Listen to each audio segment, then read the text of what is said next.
Dan kemudian tawakal. Kenapa tawakal bagian dari persiapan? Tidak seperti yang kita duga, tawakal itu bukan di akhir ikhtiar. Tawakal itu di awal ikhtiar dan di akhir ikhtiar. Dan selama itu. Makanya begitu kita melangkah keluar rumah pun dengan kaki kanan kita, Bismillahirrahmanirrahim, la haula wala quwata illa billah. Baru jalan aja udah tawakal. Jadi tawakal itu bukan di akhir ya. Tawakal itu di awal, di tengah, di akhir. Karena setiap langkah-langkah kita dan langkah anak kita untuk kegiatan tatap muka ini ada risiko. Kita tahu kok. Maka aku wakilkan. Tawakal itu artinya diwakilkan. Wakalah. Tawakal. Aku wakilkan engkau. Aku kembalikan engkau. Aku titipkan engkau kepada zat yang lebih mampu melindungi engkau daripada aku. Yaitu Tuhanmu, pemilikmu. Idza azamta fatawakal Allah. Kalau kamu udah berbulan cakap, tawakal. Emang kita yang lebih jago mendidik anak kita, menjaga anak kita. Emang vaksin yang lebih jago untuk menjaga anak kita. Emang sabun dan air yang lebih jago dalam mengawal anak kita. Yang paling jago mengawal anak kita itu Tuhannya. Kita suka lupa ya. Kita lupa. Tawakal itu. Tawakal tidak pernah melupakan ikhtiar. Itulah persiapan. Persiapan tanpa maju pengecut. Maju tanpa persiapan nekat. Dua-duanya jelek. Setelah dipersiapkan lalu kata Allah fanfiru, majulah, berangkatlah.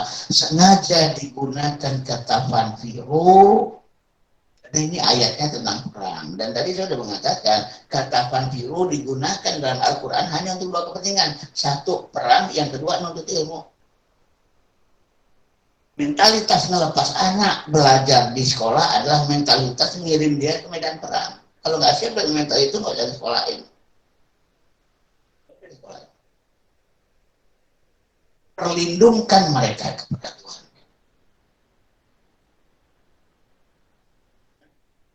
Ada yang menarik kisah tentang sahabat Nabi ya. Sahabat Nabi itu digambarkan oleh Hudzaifah radhiyallahu anhu sebagai orang-orang yang kalau nanya ke Rasulullah itu tentang yang baik-baik, jarang nanya yang jelek-jelek. Karena saya selalu Rasulullah sallallahu alaihi wasallam banyak khair. Sesungguhnya para sahabat itu kalau bertanya kepada Rasulullah itu tentang yang khair, yang baik-baik. Wa kuntu as'alu an syarr, dan aku saja yang kalau nanya ke Rasulullah itu tentang yang jelek. Kenapa sih sahabat itu kalau nanya itu yang baik-baik? Karena yang buruk-buruk dia udah perlindungkan pada Allah. Qul a'udzu birabbil falaq. Katakanlah aku berlindung kepada Tuhan pemilik waktu fajar. Dari semua keburukan. Dari apa aja tuh? Min syarri ma khalaq, wa min syarri ghasiqin idza waqab, wa min syarri nafasati fil 'uqad, wa min syarri hasidin idza hasad, min syarri waswasil khannas. Makanya tentang yang syar itu dan diperlindungkan pada Allah, sahabat itu hobinya tinggal nanyanya khair. Majulah. Majulah dengan baik sangka. Majulah dengan semangat. Mulai dengan doa, mulai dengan berserah diri. Saya sebagai orang yang kerjaannya jadi musafir selama ini, doa musafir, ya baca, ya Allah, jadilah aku, jadilah engkau temanku dalam perjalanan dan menjadi pelindung bagi keluarga yang aku tinggalkan. Karena kalau nggak itu saya nggak akan keluar rumah.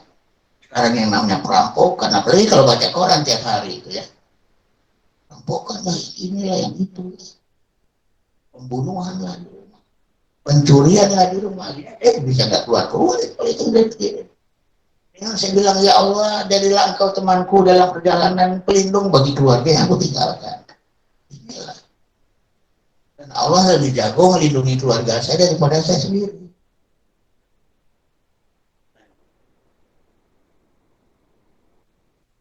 Lalu berangkat.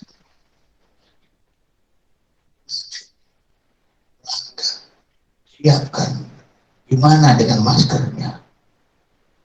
Sudah makan belum? Mungkin perlu vitamin, obat-obatan herbal dan sebagainya. Manusia punya obat dalam dirinya. Obat yang terbaik adalah sesuatu yang kalau kita minum merangsang diri, ngobatin dirinya sendiri. Obat-obatan barat tidak, dia memang menjadi pengobat.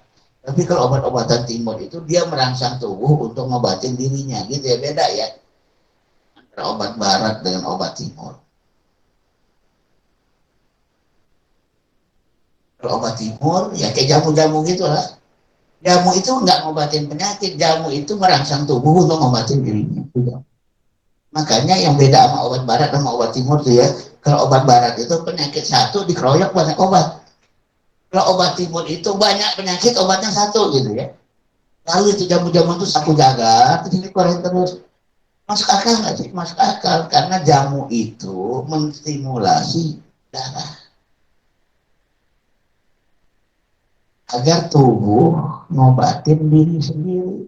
Tubuh ini kan nggak kosongan, ini makhluk kuat luar biasa. Dalam diri kita udah banyak obat-obatan. Barat beda ya. Dia menganggap lahan itu makhluk yang tak berdaya. Jadi kalau ngadepin hama apa udah insektisida, pestisida, apalagi pupuk urea. Padahal di dalam tanah itu pupuk udah ada, obat udah ada, ini udah ada, tapi nggak dirangsang untuk tumbuh gitu. Dulu orang kalau ke sawah dapat padi, dapat belut ya, Pak Isra. Sekarang padi dapat, belutnya udah nggak dapat karena belutnya udah mati itu kena pestisida, insektisida. Tidak ada satu kesadaran bahwa lahan itu makhluk yang hidup, makhluk bernyawa itu. Yang di dalamnya itu banyak obat, banyak solusi, banyak pupuk, macam-macam itu dalam sebuah lahan itu. Beda ya. Paradigma, aksioma. Sistem berpikir Islam dibandingkan dengan sistem Fanfiru maju. Makna Fanfiru itu bukan sekedar maju, tapi maju dengan semangat, maju dengan tekad, maju dengan keyakinan, maju dengan tawakal. Itu makna Fanfiru. Hanya kata Fanfiru hanya digunakan untuk terang dan hanya untuk menutup. Kalau maju biasa dalam bahasa Arabnya yang nggak menggunakan kata nafar ya. Juga tidak dikatakan fadhabu, pergilah gitu ya. Tapi fanfiru.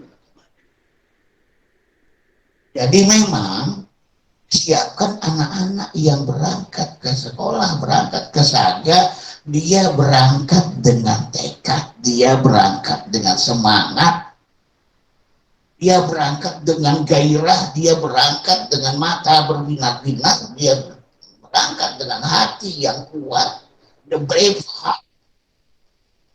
Para pejuang. Anak-anak kita itu para pejuang.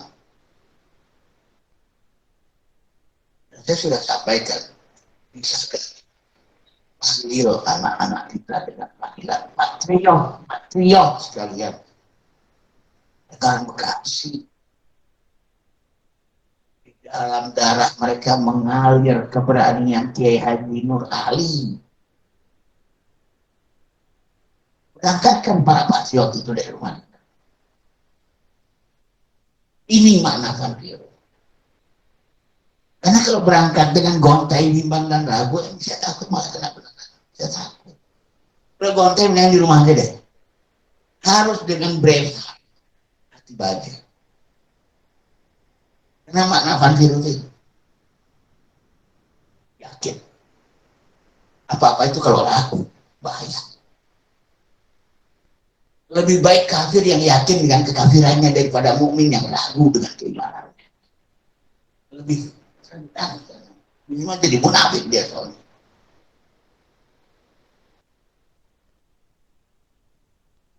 Masuk.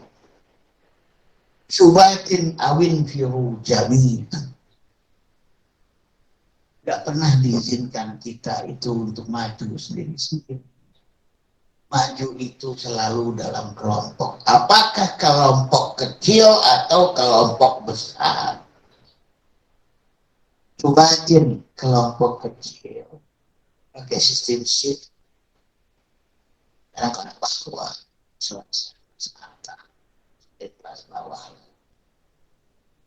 Tapi tidak tertutup kemungkinan awin firu jami'an, bukan sekadar shifting, memang semua masukin aja, betul udah yakin berangkat semua.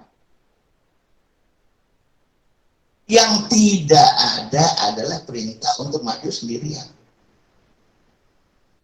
Mari ayah bunda berkolaborasi lah dengan sesama orang tua, siswa, orang tua murid sadar, sekolah.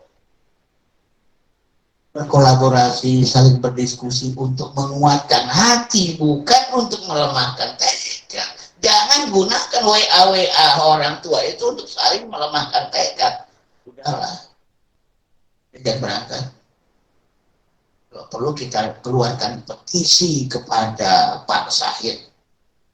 Masih ngotot juga kami laporkan ke dinas. Nggak gitu. Kolaborasi untuk saling menguatkan tekad.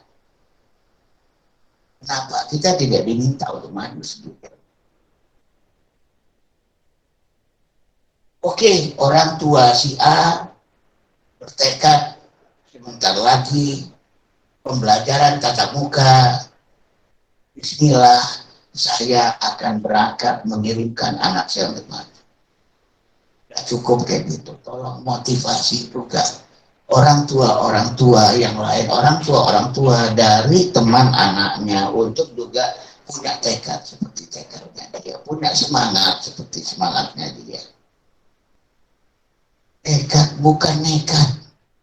Islam tak mengizinkan nekat. Bunuh diri adalah peristiwa tercela dalam agama. Ini tekad. Oke, itu, bukan tanpa perhitungan. Tapi ngajak orang lain, ngajak orang tua lain. Udah, yuk, anak saya sama anak bunda berikut masuk. Besok masuk. Coba ajak lain ayah bunda yang lain. Coba ajak lagi ayah bunda yang lain. Terus saya dorong. Kalau ada WA para bunda yang biasanya komunikasi, sekarang kalau perlu ada WA ayah yang berkomunikasi. Karena mereka biasanya optimis daripada bunda yang saling ber-WA. Ayah yang ber-WA itu biasanya lebih optimis. Saling berbagi penguat hati. Bunda, ada data yang menarik loh. Anak di Indonesia itu kan 31,7% dari total populasi ya. Tetapi anak-anak yang terpapar COVID bukan 31,7 loh bunda, cuma 2,34%. Kok bisa ya? Iyalah bun. Dan Allah pasti melindungi hamba-hamba ciliknya. Sebagaimana Allah melindungi orang-orang dewasa yang karena kebutuhan tetap dia jualan dalam COVID. Kalau enggak dia nggak makan, makanya model begitu Allah lindungi juga. Bunda, di Indonesia 31,7 ya. Tapi dari total yang mati, yang anak itu bukan 31,7 loh, cuma 0,87 loh. Amat ya. Sudah yang terpapar cuma 2,34, yang meninggal cuma 0,87. Kita yang dewasa yang lebih mungkin terpapar dan sebagainya. Saling kuat menguatkan, saling kokoh mengokohkan, saling yakin meyakinkan, saling berusaha untuk menepis kabar-kabar yang membuat kita makin kecil. Subahatin berkelompok-kelompok. Awin firu jami'an atau berangkat secara keseluruhan. Ayah bunda sekalian, Siratal Mustaqim itu adalah jalan milik kelompok bukan jalan milik orang. Makanya disebut siratal ladzina, yaitu jalan orang-orang yang seringkali dalam kesendirian kita rapuh, dalam kesendirian kita rentan, dalam kesendirian kita lemah, tapi dalam kebersamaan itu kita kuat. Makanya saya bilang, daripada saya tondok-tondok, main tondok-tondokan sama Pak Iksan tuh ya, Assalamualaikum, lalu tangan ketemu tangan kayak gini nih, dengan saya peluk. Sambil tetap menjaga kesehatan. Karena kebersamaan itu yang akan menguatkan, yang akan menyembuhkan, yang akan menangkal kala itu, penyakit itu. Innal insana lafi khusr illa alladziina aamanu wa 'amilus shalihati wa tawashaw bil haqqi wa tawashaw bis sabr. Punya manusia merugi kecuali yang beriman dan beramal soleh, dan mereka saling berwasiat dalam kebenaran dan saling berwasiat dalam kesatuan. Nah, ada kata ta di depannya ya, tawasau bil haq, tawasau bil sabar. Kalau ada kata ta itu artinya saling, tidak searah tapi bolak-balik, saling berwasiat dan kebenaran, saling berwasiat dalam kesatuan. Kekuatan umat itu memang ada di situ. Makanya saya selalu mengalami kesedihan ketika melihat saf kenapa direnggang-renggangkan. Gak semuanya urusan dalam hidup ini dengan logika demi logika, nalar demi nalar. Jadi bahu ketemu bahu, bergesek bahu ketemu bahu, keluar obat, keluar solusi gitu, keluar imunitas gitu. Ketika bahu bertemu bahu, mata kaki bertemu dengan mata kaki. Karena kalau dalam logika soal berjamaah, kalau bahu ketemu pasti mata kaki bertemu, karena posisi kaki itu setara bahu. Ini direnggang-renggangkan. Masih bagus kalau direnggangkan. Saya lihat masjid tuh. Jadi memang ada jatah setan. Biasanya dikasih tanda silang, nggak boleh pasang sapu gitu. Setan dikasih jatah. Ada yang pakai tanda silang, ada lagi yang lebih gila. Orang sujud dikasih coret. Nggak boleh itu di situ sholat. Benar-benar dikasih jatah tuh setan. Jadi ada gambar orang sujud, lalu dikasih coret. Nggak boleh sholat di sini gitu. Tapi lucunya, yang di depan belum dihapus Pak Isnan. Nggak apa-apakan sampai. Jadi di depan tulisannya belum dihapus. Saya pernah satu ketika, saya rapot aja. Pak, di situ nggak boleh Pak. Loh, katanya rapatkan saf. Hapus dulu dong. Sekarang saya kalau ke masjid pakai caranya gini. Anak saya, orang di tengah, ditanya misalnya sama pengurus masjid, kenapa Pak nggak ngikutin protokol? Kan kiri kanan saya anak, kan orang lain. Tuh kan dari anak saya ke orang lain ada jarak, tuh kan dari anak saya ke orang lain ada jarak. Kekuatan jamaah, kekuatan kebersamaan itu luar biasa. Pada jamaah, pada amal jama'i itu ada barokah, ada kekuatan, ada kesehatan, ada saling tolong menolong, berwasiat. Saya mempercayai si A imunitasnya antibodinya 10, si B antibodinya 10, bahu ketemu bahu itu bukan 10 tambah 10 loh. 10 tambah 10 tambah 30 jadi 50. Yang 30 lagi karunia Allah karena bahu dengan bahu saling nyangka. Saya nikah mungkin membawa rezeki 10. Istri saya membawa rezeki 10. Ketika kami menikah, itu totalnya bukan 20. Mungkin 30. Karena ada rezeki yang disebabkan karena bertemunya dua manusia. Karena menikahnya dua manusia. Jadi jangan takut nikah. Masih banyak yang jomblo nggak? Ya Allah, segera lah. Biar sehat. Saya mempercayai satu hal. Ketika rahim terisi oleh sperma, di situ ada kesehatan. Di situ ada obat. Itu ada obat.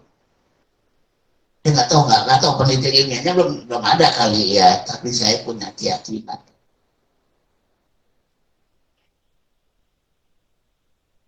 Jadi kebersamaan itu barokah. Dalam teori sinergi pun juga dikatakan, dalam sinergi itu 1 tambah 1 bukan 2, 1 tambah 1 itu sama dengan 3, karena ada barokah dari sinergi. Kalau 1 tambah 1 sama dengan 2 itu namanya kerjasama, timbul. 1 tambah 1 sama dengan 3 itu namanya sinergi.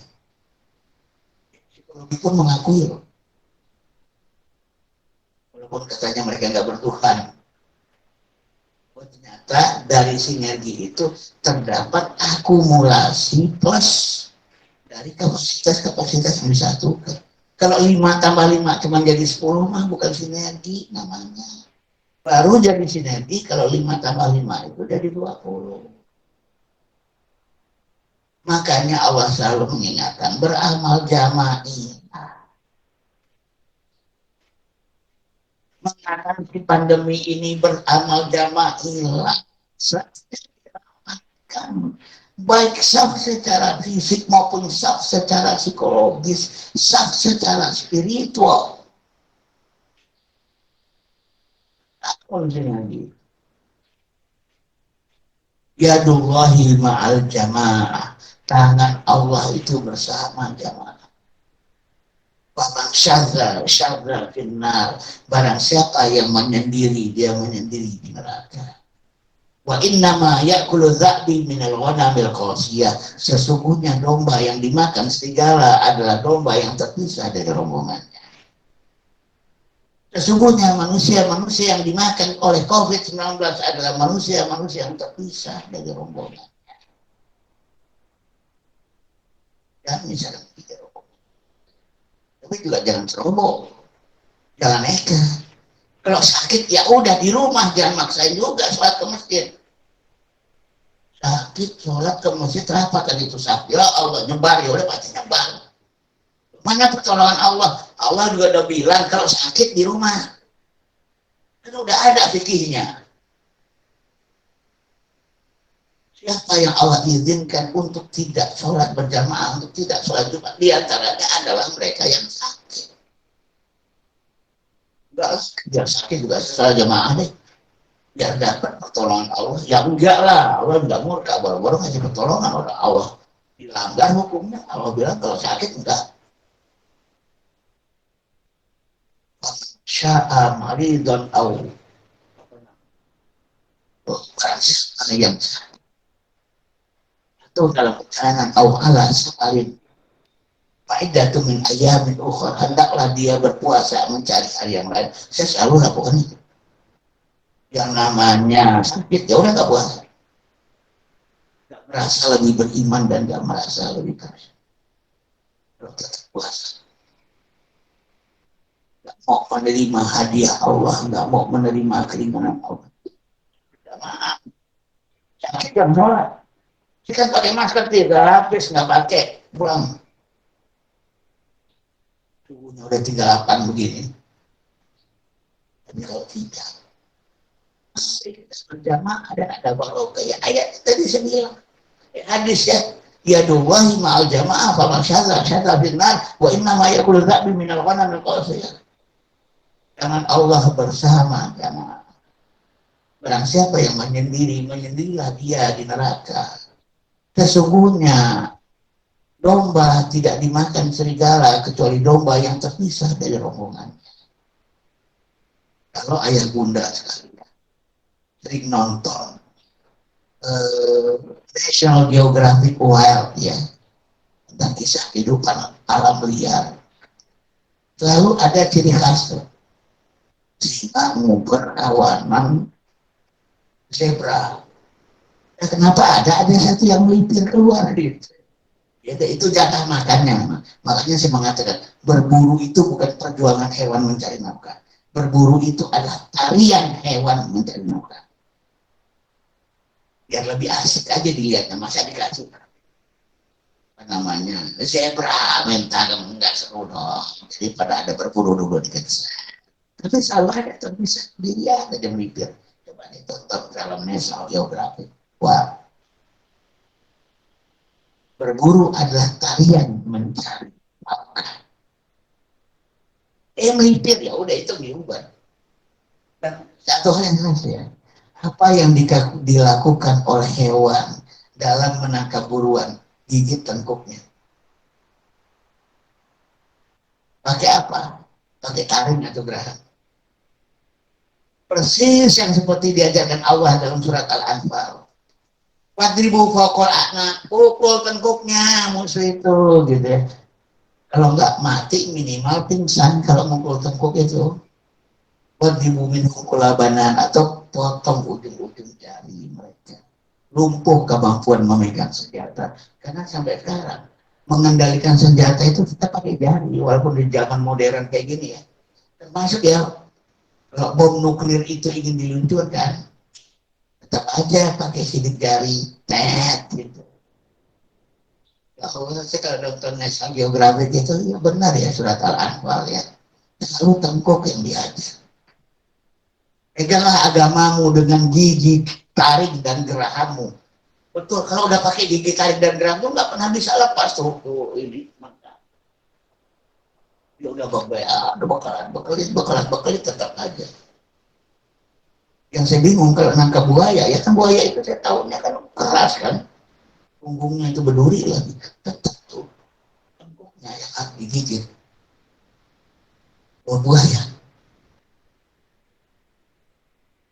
Nah, jadi itu makna subatin awin firu jami'an, majulah dalam berkelompok atau maju sekaligus. Dalam situasi apapun, kebersamaan.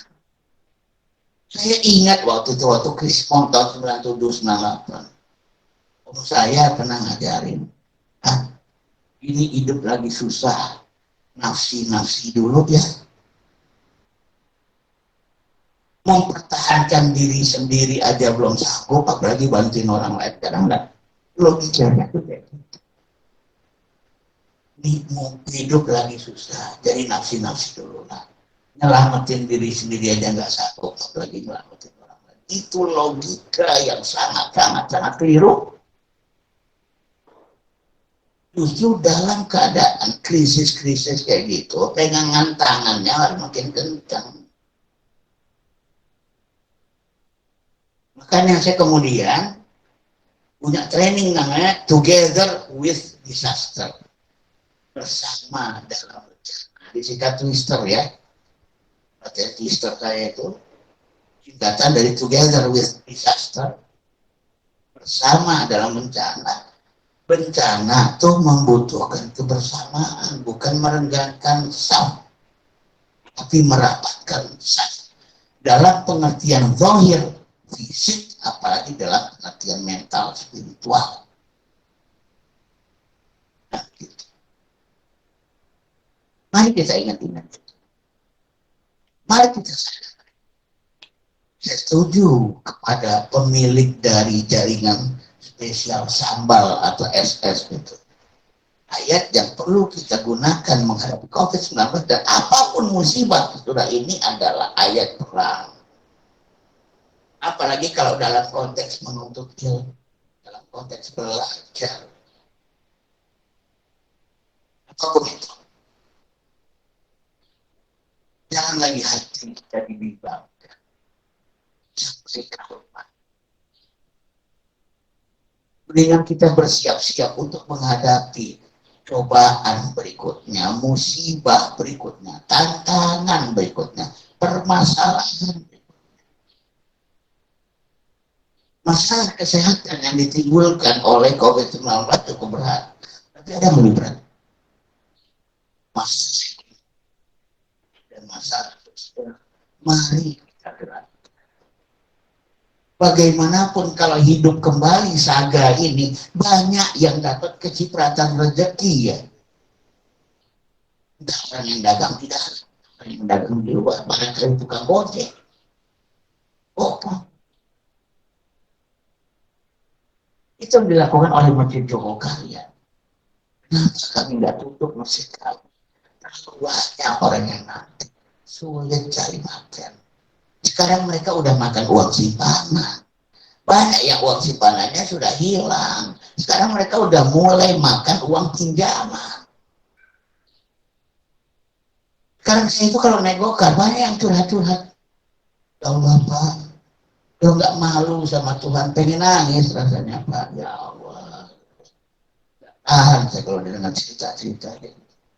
Pak, baru aja 3 hari yang lalu Pak, mobil saya jual Pak. Saya nggak sanggup Pak. Dulu saya supir gokar, sekarang masih supir gokar. Tapi mobilnya kan mobil Bluebird Pak. Dan mobil saya, karena mobil saya udah saya jual. Waktu saya ke Tasik juga begitu. Kapan ini selesai Pak? Kapan selesai Pak? Saya dengar-dengar sih 2024 gitu nanti. Ini politik. Saya dulu pilpres, tapi itu selesai juga COVID dulu. Gitu itu Pak. Yang bilang, kayaknya baru kalian nanti kalian etes udah masuk SMA gitu. Tahu dia saya bilang benar nggak tuh kalian etes masuk SMA baru selesai COVID. Saya masih kecil saya bilang itu cuma ada COVID. Itu. Makanya saya sebenarnya di awal PPKM sudah bertekad, alhamdulillah hidupku terus kembali. Senang menulis di Facebook, tapi judulnya adalah alhamdulillah hidupku telah kembali. Kenapa saya berani mengatakan hidupku telah kembali normal? Hidup itu emang kayak gini, sampai kapan kayak emang bakalan kayak gini, ada wabah, ada musibah, ada lain gitu ya, ada malapetaka, ada coba, ada ujian, ada hama. Kalau nggak ada gitu-gituan, saya bilang itu hidup gak normal. Dan saya tidak ingin the new normal, saya ingin benar normal kayak dulu ya. Tangga salaman, pelukan, cipika-cipiki gitu. Jadi sejak pertama kali dinyatakan PPKM, sebenarnya prinsip dalam hidup saya adalah alhamdulillah hidupku terus normal. Sekarang saya tulis itu. Tapi tugas hidup saya itu kan pakai masker. Tugas hidup saya adalah sehat, tidak tertular, tidak menularkan. Karena itu saya pakai masker. Jadi saya bukan demi masker ya, bukan demi sehat. Kadang-kadang orang demi protokol, Pak Istan tahu kan yang kebakaran di LT Tangerang, 41 narapidana mati ya karena protokol. Demi protokol, prosedur dan mekanisme menghadapi masalah pada ruang tahanan. Demi protokol mati 41 orang. Saya pakai masker bukan kena protokol, karena sehat. Gak ingin nyebarin penyakit dan gak ingin disuarin penyakit. Hidup saya kembali normal. Itu aja sebenarnya. Saya masih bisa juga kan di Facebook, kalau yang baca Facebook saya. Saya naik bis dari Malang menuju Jakarta, saya Bekasi. Berhenti di Ngawi, jatah makan. Rupanya restorannya pakai protokol, nggak boleh dine in, nggak boleh makan di resto. take away, bawa besek, bawa itu kan namanya box, kotak. Itu segede itu restoran kosong, kursi-kursinya diangkat-angkatin, meja-mejanya dibalik-balikin karena nggak boleh makan di dalam, dibawa keluar, pada duduk tuh di pinggir-pinggir rapat serapat-rapatnya. Jadi ini apa maunya restoran ini? Pengen sehat atau pengen protokol? Gara-gara protokol kenapa? Tapi mereka mau duduk di mana lagi? Saya beruntung, bisa ya kebetulan kursinya, tiap kursi punya meja di samping. Tinggal buka, tangan mejanya saya keluarin, saya makan, tapi yang lain gimana? Nah, begitu. Nah, kadang-kadang sekarang itu hobi, dari Malang ke Bandung, tapi tetap lewat Bekasi, karena apa? Di Bekasi Timur, nah itu bus-bus mewah pada ngumpul di situ gitu ya. Habis itu baru naik travel ke Bandung gitu, kadang-kadang bikin pegel aja. Habis bis ke Bandung tuh gak ada yang keren-keren kayak gitu gitu, bis-bis keren tuh adanya di Bekasi Timur. Tapi saya sengaja nggak kabar-kabarin Pak Islam, bahwa saya sering nginep di Hotel Versa. Karena kalau udah sampai jam 2 ya, jam 2 pagi nyampe, jam 1 pagi, kalau nyampe itu sekarang bis itu kan cepat ya lewat tol. Pagi udah turun dulu di Hotel Versa Bekasi Timur gitu. Pagi berangkat ke Bandung, pagi berangkat ke Bogor. Tapi itulah,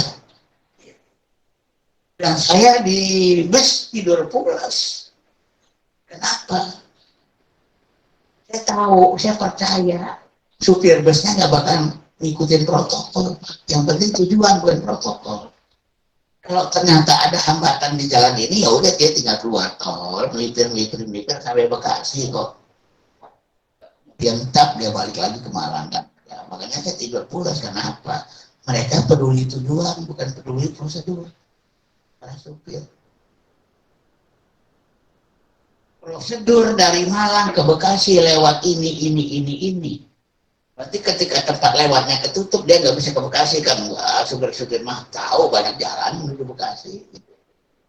Oh, di jalan ini ada kecelakaan, macet ya, udah tinggal pindah ke jalan lain yang nggak macet, gitu kan? Makanya saya tidur pulas karena saya tahu supir busnya kayak gitu. Bukan saya benci protokol, tapi saya ingat ya, apa sih sebuah tujuan dari sebuah protokol?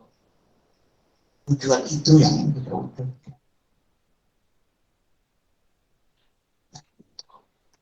Baik, jam berapa sekarang? Ya, 11.24. Oke. Baik, ayah bunda sekalian, cukup ya. Mari kita hidup kembali normal. Bukan the new normal. Bukan setengah normal. Bukan 3/4 normal. Tapi hidup normal. Karena hidup sampai kapanpun ya kayak gini. Dan berubah. Selesai COVID, entah kok apa lagi tuh. Entah habis COVID-19, COVID-22, saya nggak tahu juga ya. Habis itu COVID-27, saya nggak tahu juga deh tuh ya. Terserah. Hidup selamanya membakaran kayak begini. Baik, yang udah kalian, sama barangkali yang hadir ya, yang offline ya, ada mau ditanyakan. Termasuk bertanya mewakili yang online juga boleh kok. Yang online kan bingung juga nanya mana, ada yang saya nggak membaca. Ada nggak ada? Online. Silakan kalau kita offline. Bertanya itu ada dua. Pertama bertanya karena kita nggak tahu. Yang kedua bertanya agar orang lain jadi tahu. Karena kita udah tahu sebenarnya nggak perlu nanya ya. Tapi agar orang lain tahu kadang-kadang kita nggak perlu nanya. Ini orang lain bukan tuh. Silakan. Mau perlukan juga boleh loh. Apa yang saya sampaikan tadi kan bikin ribut itu. Silakan. Jadi saya malah sedih kalau nggak ada yang komplain saya nih.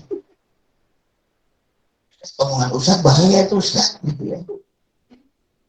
adalah subversif terhadap negara, subversif lagi terhadap kesehatan. Kita berdiskusi sekarang. Sedikit berdebat nggak apa-apa, kita berdebat. Nggak ada ya. Kalau nggak ada, ya benar sekalian kita cukupkan. Pesan saya adalah percayai kekuatan doa, percayai kekuatan berjamaah. COVID sesuatu yang masih cukup hipotetik. Masa sama yang hipotetik kita yakin, sama doa yang udah pasti kita nggak yakin. Ketika kita berdoa, jangan pernah menganggap doa itu adalah spekulatif solution. Doa adalah solusi spekulatif. Syukur-syukur kalau dikabulkan, kalau nggak dikabulkan gimana. Jangan pernah berdoa dengan perasaan kayak gitu, karena itu yang bikin nggak terkabul. Doa dianggap sebagai spekulatif solution. Kita kan nggak tahu tadi kabulkan tangga. Kalau obat kan udah pasti. Kalau vaksin kan udah pasti. Kata siapa udah pasti. Obat itu dari Allah kok. Itu secara ya. Al-hakum mirabbika fala takunanna minal mumtarin. Kebenaran itu datang dari Allah.